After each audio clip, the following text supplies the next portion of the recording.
Hello everyone, मेरा नाम है दीपांशु गुप्ता और आज हम लोग बात करने वाले हैं कक्षा 10 मैथ में बहुपद के बारे में। तो बहुपद में हम लोगों ने पिछला बहुत कुछ पढ़ चुका है, तो अगर आपने नहीं देखा तो पिछला वीडियो आप जाके ज़रूर देखें। तो आज हम लोग का मेन टॉपिक है द्विघात बहुपद के बारे में। ठीक है, जितना भी कुछ हम लोग पढ़ेंगे सब द्विघात बहुपद के अंदर में पढ़ेंगे। ठीक, चलिए देखते हैं। सबसे पहले हम पढ़ने वाले हैं इसमें परिभाषा, द्विघात बहुपद क्या होता है, इसे कहते हैं शून्य और पूर्णांकों का संबंध। वैसे ये हम लोगों ने पिछली बार पढ़ा है, उसको हमने थोड़ा सा बहुत ही शॉर्ट में पढ़ा था। अब हम लोग इसको थोड़ा सा अच्छे से गहराई में जानेंगे। ठीक है, चलिए सबसे पहले परिभाषा की बात करते हैं। द्विघात बहुपद वह बहुपद है जिसका घात 2 होता है। ठीक, जैसे कि यहाँ पे लिखा है 2x² + 3x + 1। यहाँ पे हमारा जो x की घात है, यानी जो चर राशि की घात है, वो कितना है? 2। ठीक है, चर राशि की घात जो है वो कितना है?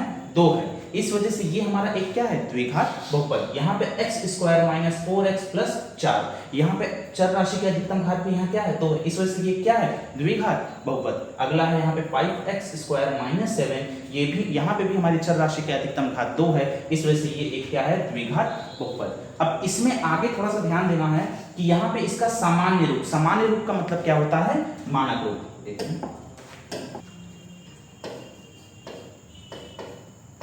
मानक रूप, ये जो सामान्य रूप है इसका एक और मतलब है मानक रूप। यहाँ पे मानक रूप लिखा है ax² + bx + c।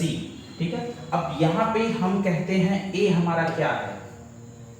a हमारा एक वास्तविक संख्या है, b भी हमारा एक वास्तविक संख्या है, c भी हमारा एक वास्तविक संख्या है। a का मान कभी भी 0 नहीं होगा। हमको पता है क्यों नहीं होगा, क्योंकि अगर हम a का मान 0 रखेंगे तो 0 का गुणा अगर x² से होगा तो उसका पूरा मान यहाँ क्या हो जाएगा? 0। तब हमारे पास बचेगा केवल और केवल bx + c। क्या ये एक द्विघात बहुपद है? नहीं, ये एक रैखिक बहुपद है, क्योंकि यहाँ पे चर राशि की अधिकतम घात कितनी है? 1 है। ठीक है, तो इसी वजह से लिखा है कि a बराबर कभी भी 0 नहीं होगा। अच्छा, a है क्या? a जो है, इसको और एक तरीके से समझते हैं। a जो है हमारा वो है x² का गुणांक। इसको आप लोग नोट कर लीजिएगा। a हमारा क्या है? x² का गुणांक। b हमारा क्या है? b हमारा है x का गुणांक। b हमारा क्या है? x का गुणांक। और c हमारा है अचर पद। क्या है?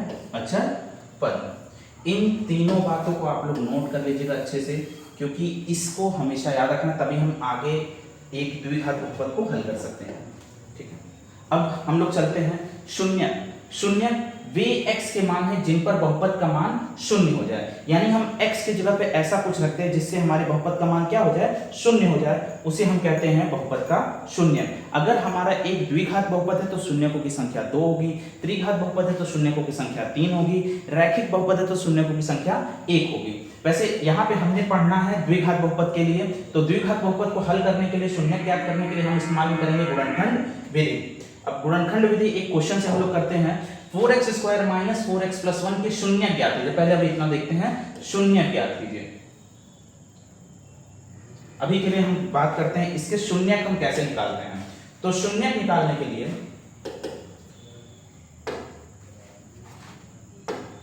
शून्य हम कैसे निकालते हैं? सबसे पहला काम, यहां पे हमारे जो पास बहुपद है, इस बहुपद को हम मान लेते हैं ये बहुपद है px। ये बहुपद है px और px बराबर है 4x² - 4x + 1। ये हमारा एक बहुपद है। अब इस बहुपद को हमको पता है कि हमें इसके शून्यक निकालने हैं। शून्यक क्या होते हैं? शून्यक हमारे x का वह मान होते हैं जिसको इस बहुपद में रखने पर हमारे बहुपद का मान क्या हो जाए? 0 हो जाए। तो हम सबसे पहले मान ही लेंगे कि बहुपद जो px है ये बराबर है 0। ठीक है, अब हम क्या करेंगे? इस px को हमने बराबर मान लिया 0 के, इसका मतलब है 4x² - 4x + 1, ये भी बराबर हो जाएगा 0 के। अब इसके आगे हम कैसे हल करेंगे? इसके आगे जिसको नहीं आता है गुणनखंड करना, तो वो थोड़ा ध्यान से समझ ले, बाकी जिन बच्चों को आता है उनके लिए तो आसान है। सबसे पहला काम, यहाँ पे अचर पद क्या है? अचर पद हमारा दिख रहा है 1 + 1 है, हम अभी 1 देखते हैं। तो 1 का गुणा, अचर पद का गुणा हम हमेशा किससे करते हैं? x² के गुणांक से।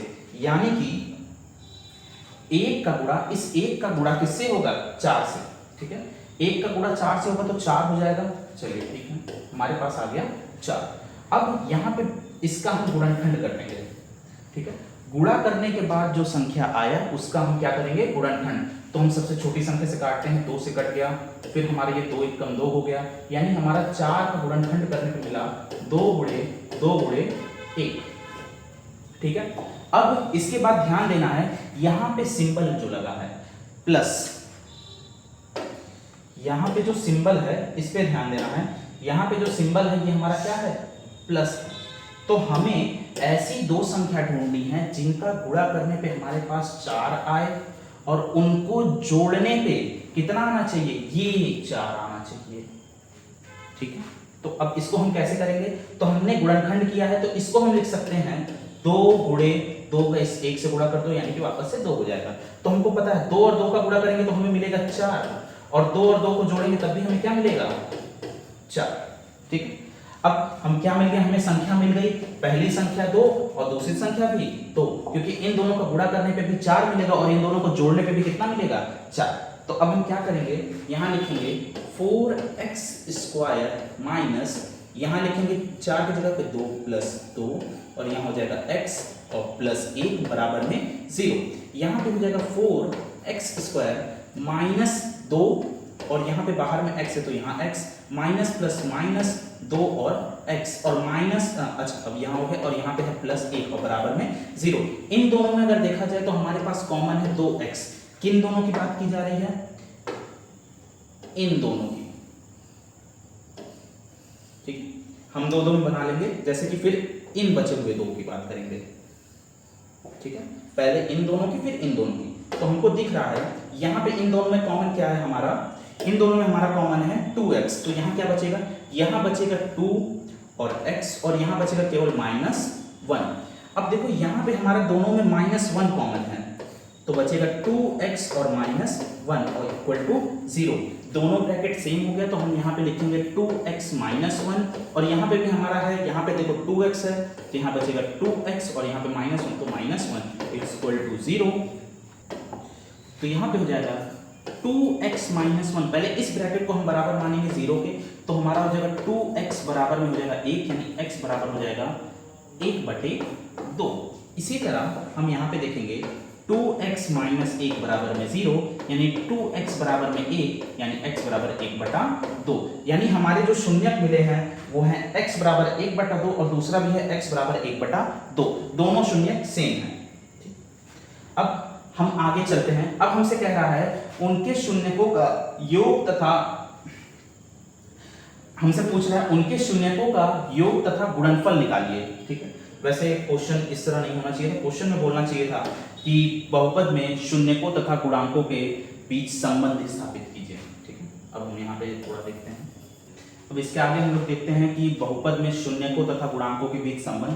वैसे जो बोला है पहले वो करते हैं शून्यकों का योग तथा गुणनफल। तो योग का मतलब क्या है? तो हम इसका मान लेते हैं, पहला शून्यक है अल्फा, अल्फा का मान है 1/2, और बीटा का भी मान क्या है? 1/2, ठीक है। हमसे कह रहा है कि शून्यकों का योग, यानी हमें निकालना है सबसे पहले अल्फा प्लस बीटा बराबर हो जाएगा 1/2 प्लस 1/2, और ये बराबर हो जाएगा आपका, हमको पता है कि ये हो जाएगा 2/2, यानी कि लास्ट में आ जाएगा 1, यानी अल्फा प्लस बीटा बराबर कितना आया? 1। और हमें एक और चीज निकालना है, इसमें हमें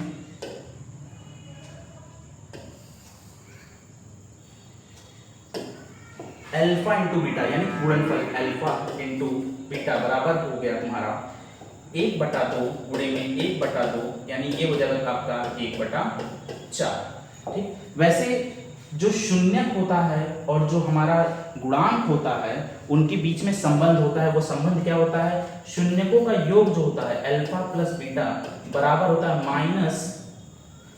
-b। b का मतलब क्या है? b का मतलब होता है x का गुणांक, x का गुणांक यहाँ पे -4 है, ठीक है। -b/a। अल्फा प्लस बीटा का मान हमको पता है 1 हो गया, बराबर में -b यानी कि माइनस, और b का मान है -4, यानी कि यहाँ पे हो जाएगा -4 बटे में a का मान हमारा है, a का मतलब होता है x² का गुणांक, यहाँ पे है 4, ठीक। अब हमको पता है -4 है, माइनस माइनस प्लस हो जाएगा तो 4/4 और यहाँ पे भी लास्ट में क्या आएगा 1 और ये भी बराबर में 1 है। तो हमने यहाँ पे संबंध स्थापित कर दिया। ठीक है, एक ये हो गया। अब इसके बाद हम अगला चलते हैं। अब यहाँ पे ये अल्फा इंटू बीटा, इसमें भी संबंध होता है। क्या होता है? अल्फा इंटू बीटा बराबर होता है c बटा a। ठीक है, अल्फा इंटू बीटा बराबर होता है c बटा a। अब c जो होता है हम बताएं, c जो होता है हमारा अचर पद होता है। अचर पद यहाँ पे है +1, यानी कि 1 बटे में a का मतलब होता है हमारा x² का गुणांक जो कि है 4, तो यहाँ पे हो जाएगा 4। ठीक है, अब अल्फा इंटू बीटा का मतलब है यहाँ पे है 1/4, जो कि मान हमारे यहाँ पे भी क्या है आपस में बराबर है। ठीक, ये हो गया। यहाँ पे हमने कर दिया शून्यक निकालनी है। शून्यक जो कि हमारा आया यहाँ पे, सबसे पहला शून्यक आया था 1/2, दूसरा शून्यक भी आया 1/2। फिर हमने निकाला है शून्यकों का योग, यहाँ पे योग निकाल लिया। फिर योग निकालने के बाद हमने क्या किया, योग तथा गुणांकों के, शून्यकों तथा गुणांकों के बीच में संबंध निकाला जो कि यहाँ पे है। फिर शून्यकों, हाँ, योग का संबंध है और यहाँ पे गुणा का संबंध है।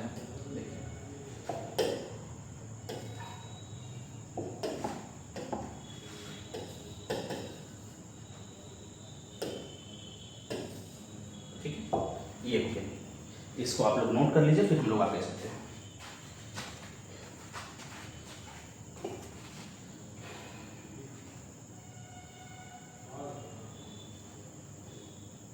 चलिए ठीक है, सबसे पहले अब हम इस नेक्स्ट क्वेश्चन को देखते हैं। जो भी डाउट हमारा रहा होगा अब हम इसमें खत्म कर लेंगे।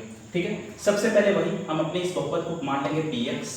इस बहुपद को माना हमने क्या, px बराबर 0, यानी कि यहां से हो गया 6y² माइनस 11y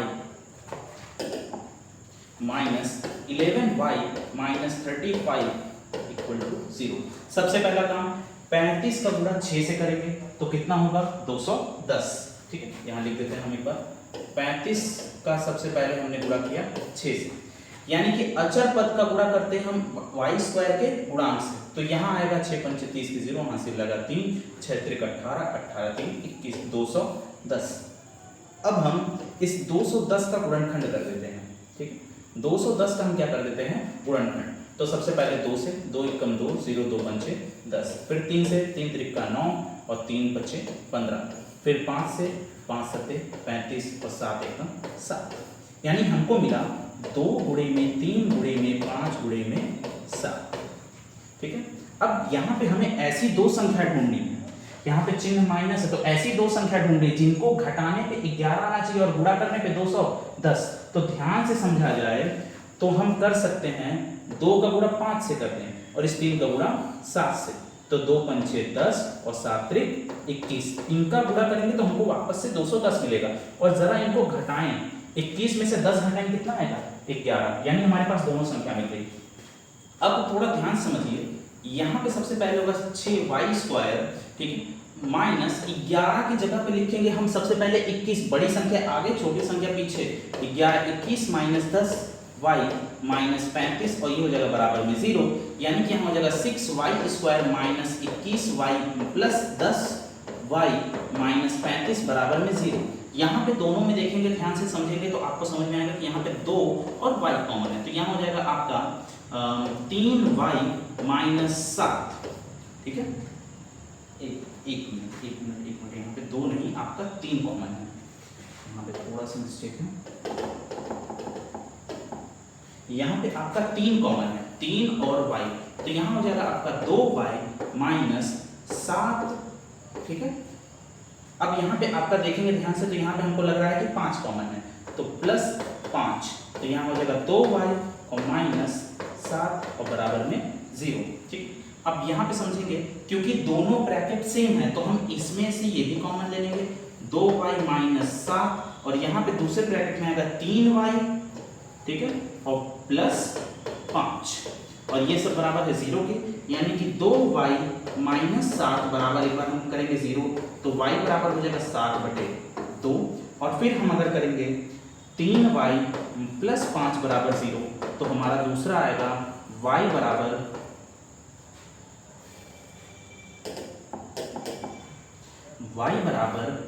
माइनस 5/3। ठीक है, तो यहाँ पे हमारा 2 शून्य निकल गया है जो कि है y बराबर, पहला है 7/2, पहला है आपका 7/2 और दूसरा है -5/3। ठीक, यहां तक सबको क्लियर होगा। अब इसके आगे हम लोग चलते हैं। अब हम इसमें जो है शून्य तथा गुणांकों के बीच में संबंध निकालते हैं। ठीक है, देखते हैं कैसे होगा। देखिए, हमको पता है शून्यकों का योग यानी अल्फा प्लस बीटा बराबर होता है -b/a। माइनस बी का मतलब होता है y का गुणांक या x का गुणांक, a का मतलब होता है y स्क्वायर का गुणांक या फिर x स्क्वायर का गुणांक। तो अल्फा प्लस बीटा यानी कि 7/2 प्लस बीटा यानी कि -5/3, ये बराबर होगा -b। b यानी कि y का गुणांक यानी कि आपका हो जाएगा -11/a यानी y स्क्वायर का गुणांक यानी कि 6। इसको हल करेंगे तो यहाँ हो जाएगा 6, यहाँ हो जाएगा आपका 21 प्लस यहाँ पे हो जाएगा -10। ठीक है, बराबर में 11/6 और इधर भी हल करने पे आ रहा है 11/6 और इधर भी आ रहा है 11/6, यानी कि हमने यहाँ पे जो योग का संबंध था वो हमने निकाल दिया है। अब हम पढ़ेंगे इसके आगे गुणनफल का संबंध। ठीक है, शून्यकों का गुणा, ठीक है, ये किसके बराबर होता है तो हम बता देते हैं। शून्यकों का गुणा यानी अल्फा इंटू बीटा बराबर होता है c/a। c जो होता है हमारा अचर पद होता है जो कि हमारा यहाँ पे है -35। a जो होता है हमारा y स्क्वायर गुणांक जो कि है 6। अल्फा इंटू बीटा यानी कि 7/2 गुणे में -5/3 बराबर होगा आपका c का मतलब है आपका -35 और a का मतलब है हमारा है 6। यहाँ पे हो जाएगा -35/6 और ये भी बराबर हो जाएगा -35/6। ठीक है, यहाँ पे हमने इसको भी कर दिया। इसको आप लोग नोट कर लीजिए।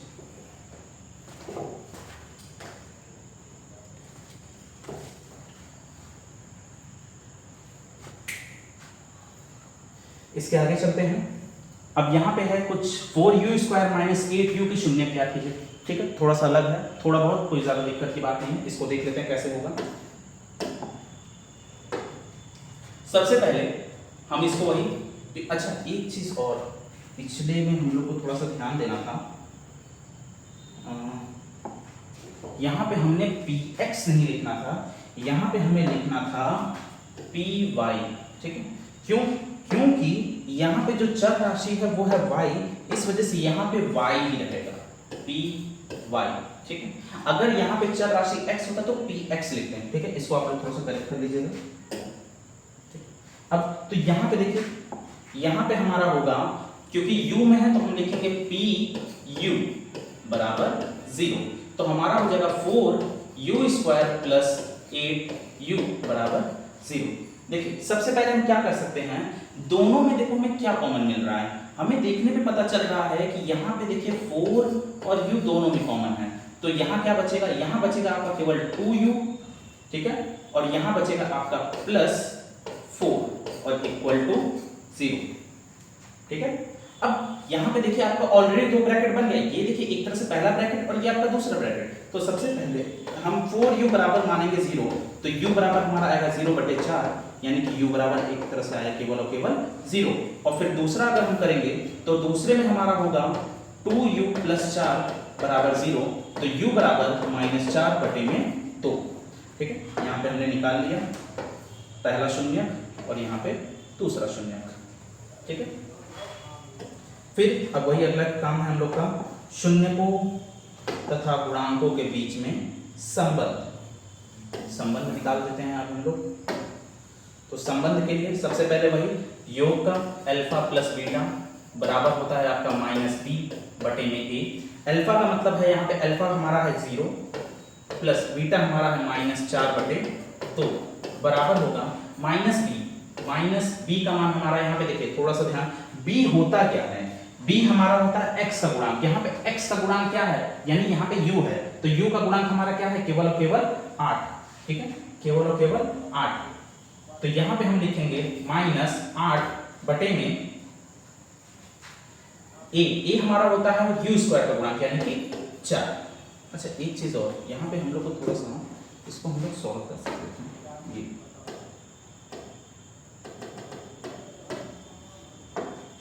थोड़ा सा इसके आगे में भी ये सॉल्व होगा, क्योंकि हम यहाँ लिख सकते हैं u बराबर 2 × 2 2 3 4, यानी u बराबर -2, ये है हमारा शून्य। ठीक है, तो यहाँ पे ये हमारा यहाँ पे आएगा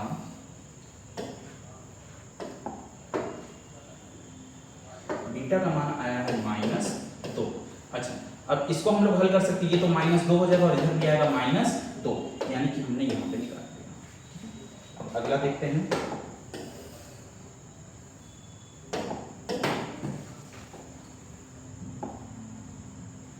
ठीक है, अब हम निकालते हैं गुणनफल अल्फा इंटू बीटा बराबर होता है c बटा, थोड़ा ध्यान से समझना है, अल्फा इंटू बीटा, तो अल्फा का मान हमारा है 0, बीटा का मान हमारा है -2 बराबर c बटा a।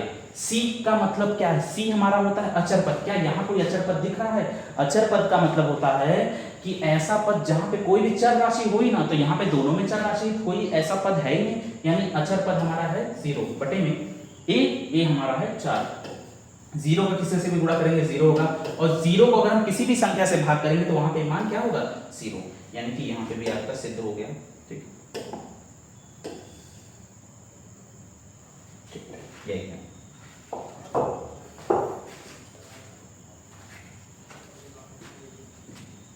अब इसके आगे चलते हैं, थोड़ा सा ये क्वेश्चन पे ध्यान दें, इसको हम कैसे करेंगे, थोड़ा ध्यान से समझना है। इसमें हमारे पास लिखा है y में, तो हम लिखेंगे p y, y बराबर क्या हो जाएगा? 7y square minus 11/3 y minus 2/3। अब इसको हम कैसे करेंगे? सबसे पहले एक चीज यहाँ पे छूट गया कि यहाँ पे पी वाई हम बराबर मान लेंगे 0, यानी कि ये सब पूरा हमारा किसके बराबर है?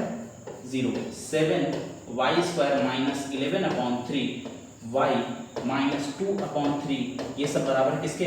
0 के। यहाँ पे ये जो बटे में 3 है, ये दिक्कत कर रहा है, तो इसको हटा ही देते हैं। इसके अपॉन में 1 मान लो, बटे में, तो सबका लासा लोगे 1 3 3, तो लासा आएगा 3।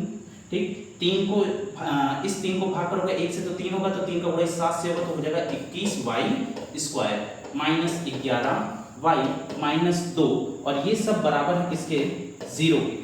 अब 3 यहाँ भाग में दूसरी तरफ जाएगा, गुणे में 0 का किसी से भी गुणा करोगे तो कितना आएगा? 0। तो 21y² माइनस 11y माइनस 2 बराबर 0। अब इसको तो आप लोग कर सकते हैं, तो इसको आप लोग कर लीजिएगा। ठीक है, घर से आप लोग अपना करिए, आराम से इसका प्रैक्टिस भी होगा आपका। ठीक है, हाँ, सबसे बड़ा दिक्कत यही आता है बच्चों को, करनी वाली संख्या। इसका हम कैसे करें? इसको करने का बहुत ही इजी तरीका है, ध्यान से समझते हैं। सबसे पहले वही x के पदों में, तो हम पहले कहेंगे p x बराबर 0। ठीक है, यानी कि 4x² प्लस 5√2 x माइनस 3 बराबर 0। ठीक, अब थोड़ा ध्यान से समझना है, जो चीज हम जैसे करते हैं नॉर्मली वैसे करते हैं। सबसे पहले 3 का गुणा हम करेंगे किसका? किससे? 4 से, तो हो जाएगा हमारे पास 12। हमारे पास आ गया 12। अब इस 12 का गुणनखंड कर दो। ठीक, 12 का गुणनखंड कर दो, या फिर एक मिनट, चलो ठीक, 12 का गुणनखंड ना करके, ठीक, हमारे पास आया संख्या 12। यहां बीच में देखो ध्यान से, ये जो बीच में यहां पे क्या है? 5 है और करनी में 2 है। तो सबसे पहले करनी के अंदर जो संख्या है, ठीक है, उसको बाहर निकाल लो। कैसे? मतलब कहने का मतलब क्या है, इस 12 में 2 से भाग कर दो, क्योंकि यहाँ 2 है तो 2 से भाग कर दो, तो हमारा आएगा क्या? 6। यानी कि हमारे पास एक हो गया, हम 12 को लिख सकते हैं 2 × 6। ठीक, अब ध्यान से समझो, इस 2 को छोड़ो, अब हम याद रखेंगे केवल और केवल 6 को। ठीक है, अब हमें ऐसी संख्याएं 2 ढूंढनी है जिनका गुणा करने पे 6 आए, और उनको क्योंकि घटाना है, तो घटाने पे कितना आना चाहिए? ये 5 आना चाहिए। ठीक है, ये वाला 5।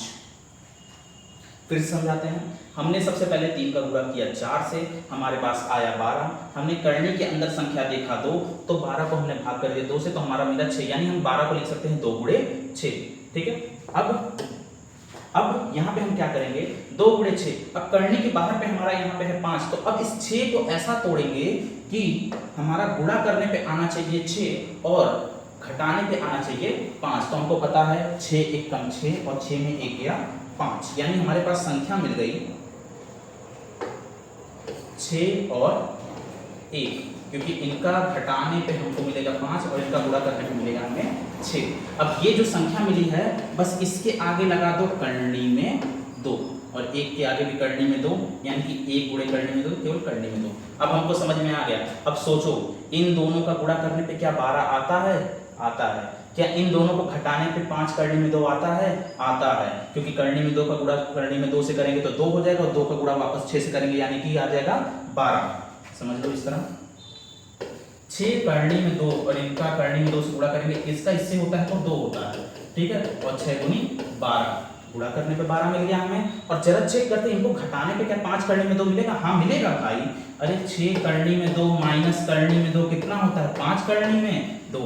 इस तरीके से आप लोग बहुत इजीली करनी वालों का गुणनखंड कर सकते हैं। तो हमें मिल गया 5x² प्लस पहली संख्या है 6 करनी में 2, तो 6 करनी में 2 माइनस करनी में 2 और यहाँ हो जाएगा x माइनस 3 और बराबर में 0, यानी कि यहाँ हो जाएगा 4x² प्लस 6 करनी में 2 प्लस 6 करनी में 2x और माइनस करनी में 2x और माइनस 3 बराबर में 0। अब थोड़ा सा यहाँ पे गुणनखंड में ध्यान देना है कि हमें ऐसा गुणनखंड करना है, सॉरी ऐसा कॉमन लेना है कि दोनों ब्रैकेट क्या हो जाए? सेम हो जाए। तो थोड़ा सा इसको लंबा चलेगा, ये ध्यान समझना। 4 को हम लोग क्या लिख सकते हैं? 4 को लिख सकते हैं हम लोग 2 गुणे 2, ठीक है। यहाँ पे हम साइड में समझाते हैं। 4 को हम लोग लिख सकते हैं 2 गुणे 2 और हमको 2 गुणे 2 में भी हम लिख सकते हैं करनी में 2 गुणे करनी में 2 गुणे में 2, क्योंकि हमको पता है कि इन दोनों को गुणा करेंगे तो हमें क्या मिलेगा? 2, ठीक है। अब इसके आगे अब देखा जाए तो हम 4 को लिख सकते हैं करनी में 2 गुणे करनी में 2 गुणे में 2 और फिर x², लिखने में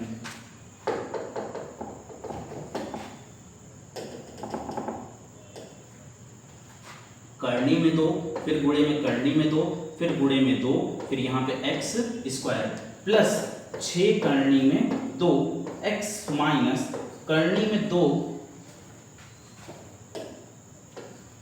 x और माइनस 3 बराबर में 0। मैंने इसको क्यों इतना लंबा किया? ताकि मैं कुछ ऐसा कॉमन ले सकूं ताकि इधर भी कॉमन ले तो दोनों ब्रैकेट सेम हो जाए। ध्यान से समझो, यहाँ भी करनी में 2 यहाँ भी करनी में 2, यानी करनी में 2 तो दोनों में कॉमन है, ठीक।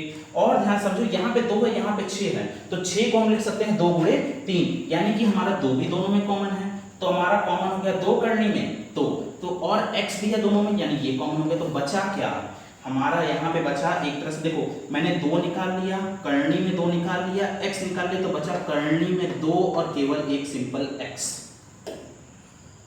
करनी में 2 और x।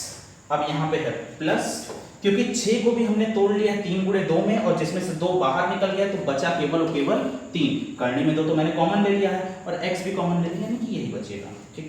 अब देखो दोनों ब्रैकेट अगर हम कुछ लग रहा है कि पास पास आ रहा है बराबर के, अगर हम -1 कॉमन ले लें इसमें से तो यहाँ हो जाएगा करनी में 2x और प्लस 3 और बराबर में 0, ठीक है। दोनों ब्रैकेट सेम है, यानी दोनों को फिर कॉमन लेते हैं। करनी में 2x प्लस 3 बराबर में, हाँ, फिर यहाँ पे दूसरी तरफ आएगा 2 करनी में 2x और -1 और बराबर में 0, ठीक। अब थोड़ा सा यहाँ पे चलते हैं, ठीक।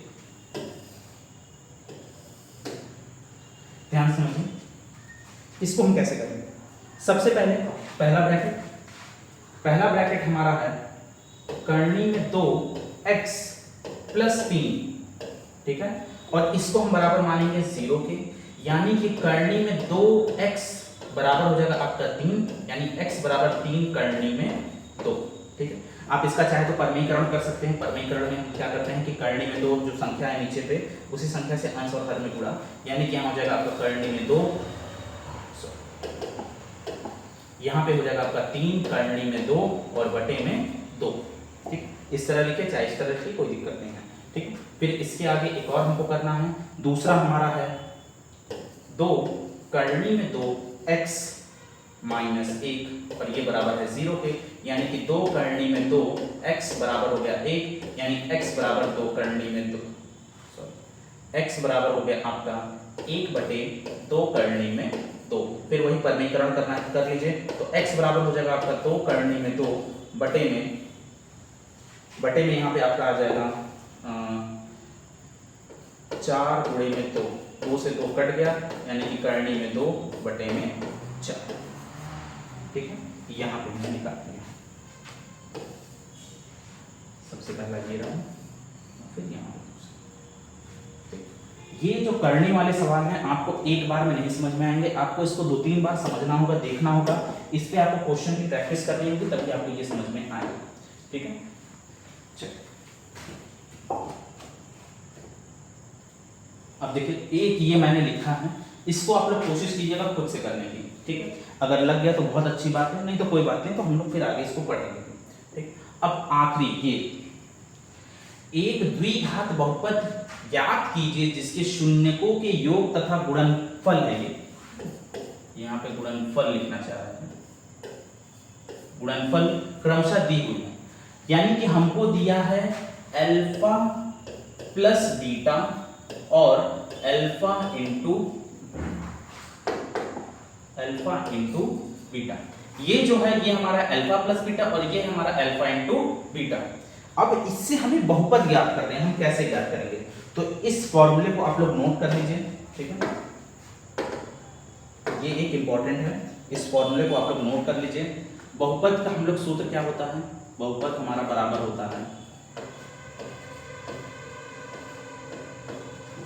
सबसे पहले होता है आपका x square minus alpha plus beta गुणे में x plus alpha into beta.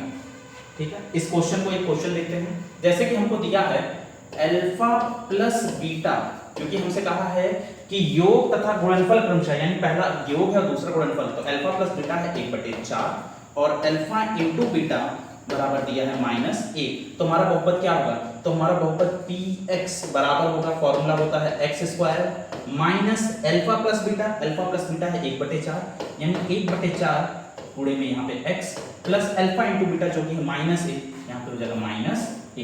ठीक है, अब इसको हम लोग थोड़ा सा और सॉल्व कर देते हैं। यहाँ पे हो जाएगा हमारा 4x square minus x plus -4। ये हमने कैसे किया, सबके बटे में हमने क्या लिख दिया है 4। ठीक है, इसका बटा 1 मान लीजिए, इसका बटा 1 मान लीजिए, लासा आएगा 4, इसको भाग करेंगे तो 4 से गुणा होगा, इधर पे आपका भी 4 से गुणा होगा। ठीक, अब एक बात हमेशा याद रखिएगा, जो हमारा सूत्र होता है इसमें हमें एक नियतांक मिलता है k। ठीक है, तो यहाँ जो नियतांक है वो है 1/4, क्योंकि इस 4 को इस तरह बाहर लिख लेंगे तो 1/4, 4x square minus x plus x यहाँ पे माइनस, यहाँ पे आपका आ जाएगा, ठीक है, यानी कि यहाँ पे आपका आ गया -4। यही हमारा है बहुपद। ठीक है, एक और हम लोग कर लेते हैं।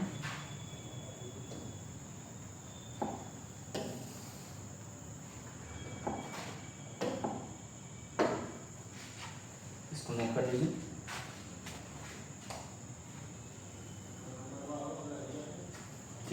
अब देखिए, यहां पे हमारा दिया है अल्फा प्लस बीटा बराबर 0 और अल्फा इंटू बीटा बराबर दिया है करनी में 5। ध्यान से देखते हैं कैसे होगा। हमको पता है बहुपद हमारा जो होता है px बराबर होता है, इसका जनरल फॉर्म होता है k ब्रैकेट में, k मतलब जो होता है हमारा एक कांस्टेंट मिलता है, जैसे कि यहाँ पे कांस्टेंट मिला है 1/4। ठीक है, k फिर ब्रैकेट में x स्क्वायर, फिर यहाँ होगा माइनस अल्फा प्लस बीटा, फिर x plus alpha into beta. तो यहाँ पे हो जाएगा आपका एक्स स्क्वायर, ठीक है, x square minus alpha plus beta हमारा है 0, 0 का गुणा होगा आपका x से, प्लस अल्फा इंटू बीटा है आपका करनी में 5, यानी इसको सॉल्व करने पे सीधे आएगा एक्स स्क्वायर प्लस करनी में 5। यही हमारा है बहुपद px।